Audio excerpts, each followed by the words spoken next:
Bonjour! Savez-vous ce que l'avenir vous réserve? Eh bien moi, Frédéric Cao, à 25 ans, je pensais le savoir. Je sortais diplômée d'une école d'ingénieur, j'entrais dans un cabinet de conseil et je pensais bien faire toute ma vie comme telle en France. 25 ans plus tard, j'ai vécu sur 3 continents différents. Je me suis ouverte à d'autres cultures, d'autres modes de pensée et je me suis formée en métaphysique chinoise. J'accompagne aujourd'hui mes clients pour mener une vie sereine et épanouie grâce au Feng Shui et au Batse. Pour les Chinois, les 3 facteurs clés du succès impliquent les 3 plans de l'existence. Humain bien sûr, mais aussi matériel et temporel. Ainsi, le succès de nos actions ne dépendrait que pour 1/3 de nous, pour 1/3 du lieu où nous agissons et pour 1/3 du moment où nous prenons une décision. Lors de cette présentation, je souhaite vous montrer que le lieu qui nous abrite peut renforcer notre vitalité et favoriser les différents aspects de notre vie. Que les environnements que nous fréquentons et les activités auxquelles nous consacrons du temps peuvent renforcer notre bien-être et favoriser l'éclosion de nos talents. Et enfin, que le fait de choisir le meilleur moment pour agir donne plus de puissance à notre action. Maître Yoda l'appelle la force. La science parle de champ quantique et les Chinois lui donnent le nom de Qi. À cette énergie vitale et fondamentale qui compose et anime toute chose dans l'univers. Comme tout ce qui existe, le Qi possède 2 facettes, l'une yang, l'autre yin. Le Qi yang, c'est le Qi en circulation. Il a pour propriété de soutenir notre vitalité, nos activités et notre prospérité. Il est invisible et se déplace dans l'environnement comme un fluide. Il emprunte les voies d'eau et les voies de circulation. Il s'accumule dans les points d'eau et dans les espaces dégagés. Ainsi, les lacs, les places, les parcs et les jardins sont des réservoirs de Qi. Il pénètre à l'intérieur des bâtiments par les différentes ouvertures. Il emprunte les couloirs, les escaliers et se répand dans les pièces. Il est intéressant de noter que la physique quantique démontre aujourd'hui que ce qui a longtemps été considéré comme le vide est en fait un vaste champ d'énergie invisible. Son homologue, le Qi Yin, provient du relief et des constructions présentes dans l'environnement. Ce sont les appuis et les protections que celui-ci fournit aux personnes. Il a pour propriété de soutenir notre bien-être, notre santé et nos relations. La physique quantique démontre d'ailleurs aujourd'hui que la matière est en fait de l'énergie ralentie au point de se rendre visible. À l'échelle du paysage, le Qi Yin, ce sont les montagnes et les bâtiments. À l'échelle du domicile, ce sont les murs et les grosses pièces de mobilier. Comme tout ce qui existe, le Qi possède 2 facettes, 2 manifestations opposées. S'il est de bonne qualité, il est porteur d'une énergie de vie et son impact est positif pour les habitants. Mais s'il est porteur d'une énergie nocive, son impact est négatif. Je vous propose d'illustrer ces 2 aspects à l'aide d'exemples concrets. Le Qi Yang se comporte comme un fluide. Ainsi, la répartition des pièces et des ouvertures doit donc lui permettre de s'écouler tranquillement et de slalomer afin de dispenser ses bienfaits. Dans un long couloir rectiligne, il aura tendance à accélérer et à générer des perturbations.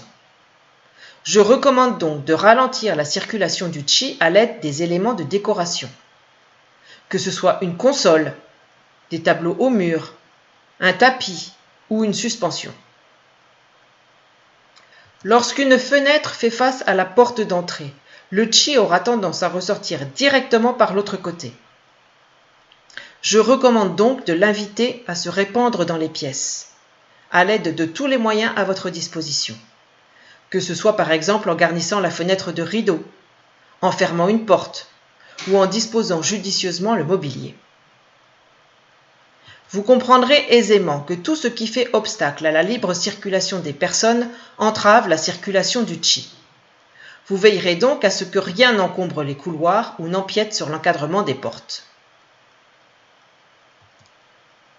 Quand l'eau est polluée ou stagnante, elle devient délétère. Ainsi, dans les espaces très encombrés, peu fréquentés, mal aérés, où s'accumule le désordre et la poussière, la qualité du chi diminue fortement et l'impact est négatif pour les habitants. Le chi yin représente les protections et les appuis qu'un lieu fournit à ses habitants et sans lesquels il manque de soutien et de stabilité. On considère en Feng Shui que le site idéal pour y installer un lieu de vie a les attributs d'un fauteuil. Par analogie, les occupants peuvent s'y installer tranquillement, y trouver le repos, leur regard portant au loin. Il est donc très favorable de trouver dans l'environnement immédiat de la maison ou de l'appartement qui vous abrite l'équivalent d'un dossier à l'arrière, d'un accoudoir de chaque côté ainsi qu'une vue dégagée à l'avant. Le dossier protège vos arrières et représente ce sur quoi vous vous appuyez. Les accoudoirs sont les supports latéraux qui vous procurent de la stabilité et vous protègent des agressions extérieures. Ce qui est valable pour l'ensemble de la maisonnée l'est aussi pour chacun des habitants. Ainsi, dans la chambre, je vous invite à adosser le lit à un mur plein et à l'encadrer de 2 tables de chevet, de manière à favoriser le bien-être et la détente. Lorsque les murs et les cloisons font défaut, les habitants manquent de soutien et de stabilité. Ça peut être le cas dans des maisons toutes vitrées comme celle-ci, très fréquente en Australie où j'ai vécu. D'anciens ateliers ou entrepôts convertis en loft, aussi beaux soient-ils, et des plateaux ouverts en entreprise. Aussi, vous veillerez à ne pas décloisonner à l'excès, au risque de voir le stress et l'irritabilité monter en flèche. Je vous invite plutôt à cloisonner l'espace, à créer et aménager des volumes distincts.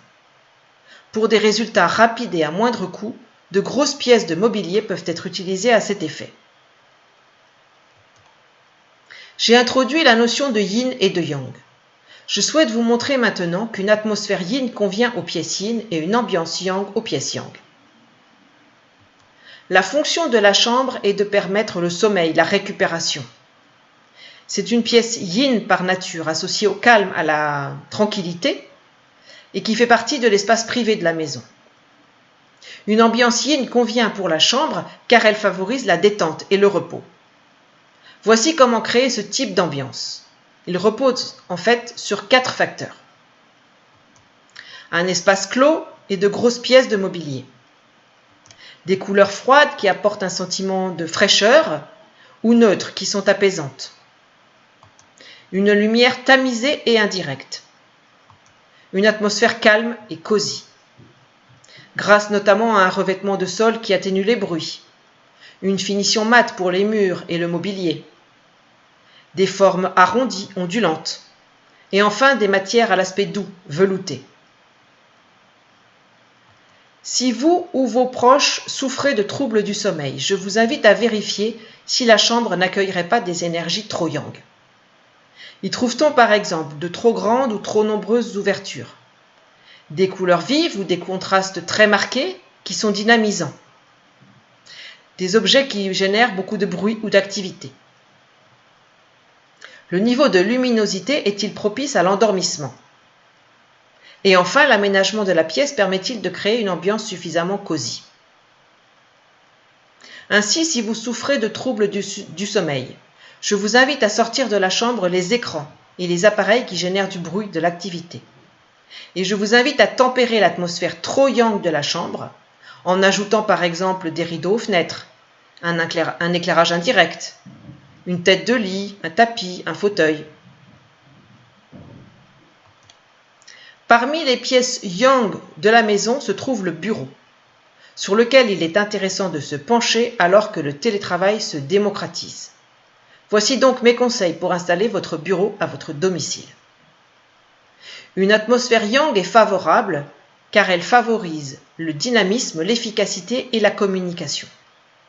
Vous installerez donc votre bureau dans un espace dégagé, baigné par une lumière directe et abondante. Si vous passez plusieurs heures par jour à votre bureau, vous éviterez donc de l'installer dans un espace exigu, sous l'escalier ou dans un placard par exemple. Dans une pièce mansardée, vous l'installerez là où le plafond est le plus haut.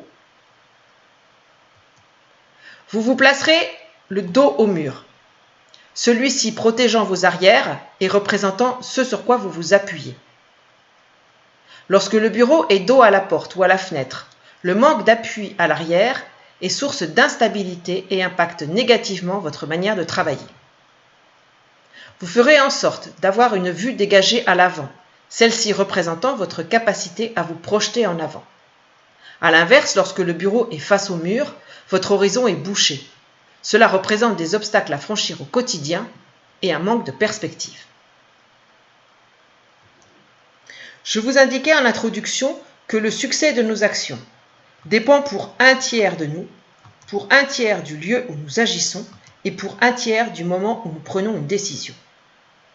Je vous ai montré que le Feng Shui est l'art d'analyser l'influence qu'un lieu exerce sur ses habitants.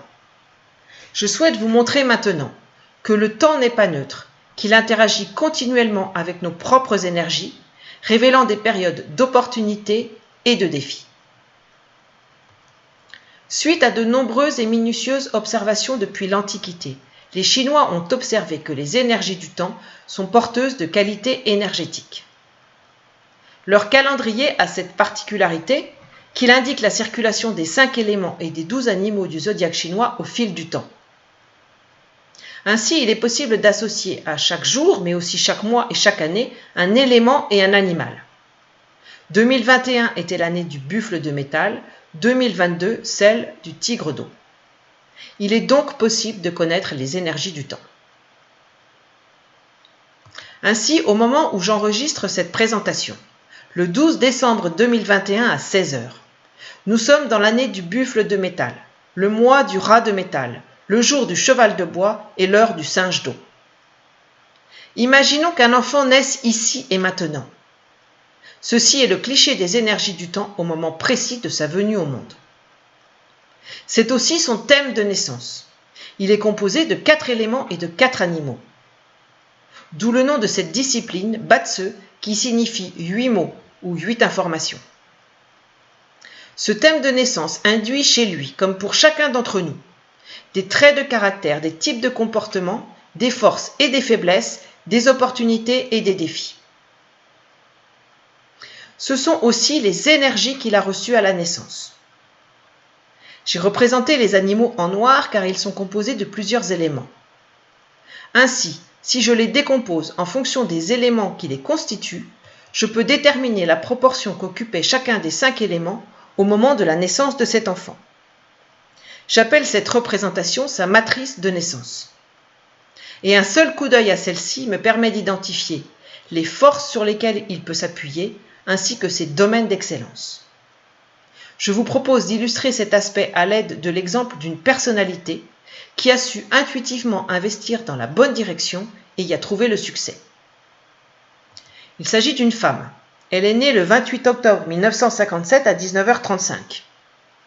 Dans l'année du coq de feu, le mois du chien de métal, le jour du coq d'eau et l'heure du coq de métal. Le coq est présent 3 fois dans son thème de naissance. Cet animal n'étant composé que de métal, ceci explique la très forte proportion qu'occupe cet élément dans sa matrice. Avec une telle quantité de métal, les qualités de cet élément sont les forces sur lesquelles elle peut s'appuyer. Le courage, la persévérance, la combativité, le sang-froid. Mais avec une telle quantité de métal, celui-ci ne laisse que peu de place aux 4 autres éléments. S'il y a une chose que je voudrais que vous reteniez de cette présentation, ce sont dans les éléments faibles de nos matrices que résident les opportunités pour nous.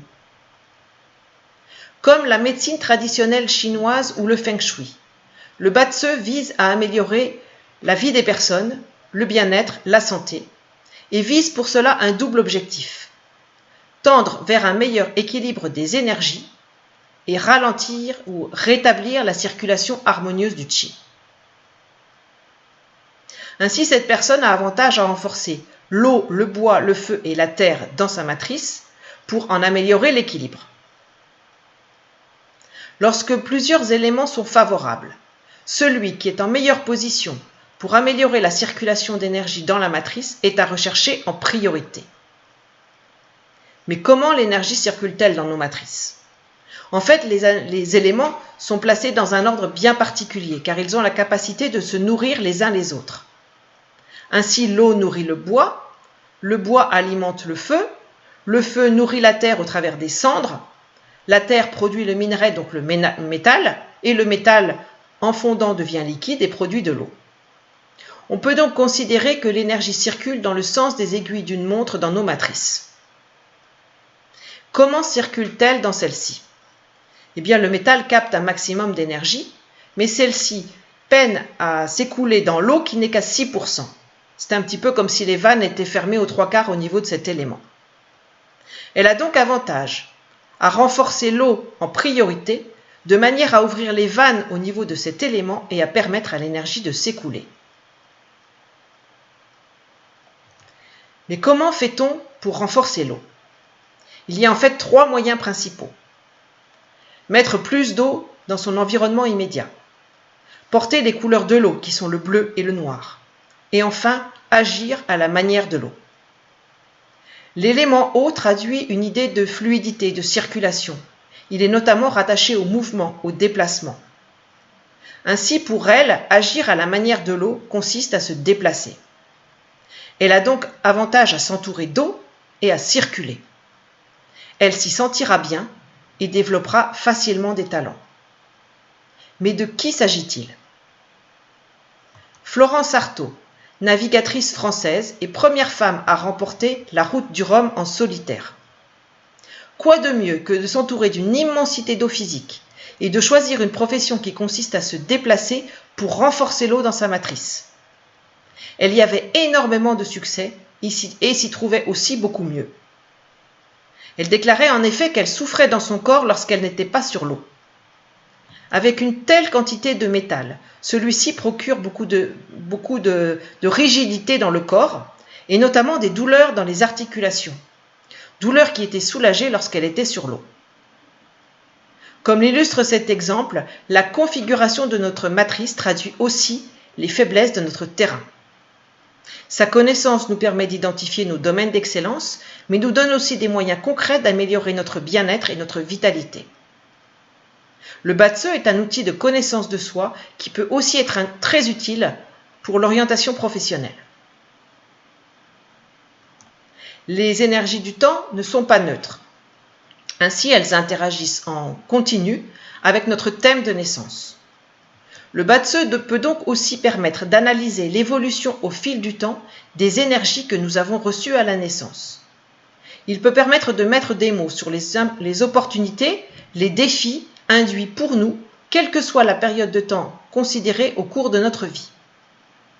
Suivant que cette période soit porteuse de défis, de changements ou d'apaisement, le Batse nous fournit des éléments concrets pour envisager par exemple une réorientation professionnelle, pour appréhender les événements sur notre route et les changements, pour ajuster le timing de nos projets et donner plus de puissance à nos actions. Je vous ai montré que le Feng Shui permet d'analyser l'influence de notre lieu de vie ou de travail. Ma tâche consiste à détecter la présence du Qi pour profiter de ses bienfaits et favoriser les différents aspects de notre vie. À définir l'agencement des lieux qui favorisent notre bien-être et l'atteinte de nos objectifs. Le Feng Shui montre toute sa puissance lorsqu'il est associé au Batse et qu'il intègre les énergies des habitants. Dans le cas de Florence Artaud, par exemple, l'analyse Feng Shui de son domicile m'aurait permis de lui indiquer où placer de l'eau ou la couleur bleue chez elle, où séjourner pour renforcer l'eau dans sa matrice. Je couple toujours le Feng Shui et le Batse pour plus de personnalisation et de perspicacité. J'espère que cette présentation vous a plu et vous a donné des clés pour favoriser en conscience le bien-être dans votre lieu de vie. Je vous invite aussi à être attentif à votre ressenti. Quels sont les environnements naturels, les climats, les saisons où vous vous sentez bien? Quelles sont les couleurs que vous portez volontiers et qui vous vont bien? Celles que vous ne portez pas du tout? Et enfin, quelles sont les activités que vous pouvez pratiquer pendant des heures et qui vous font du bien? Si cette conférence a éveillé votre curiosité ou suscité des interrogations, n'hésitez pas à me contacter. Nous pourrons échanger sur votre besoin et sur vos questions.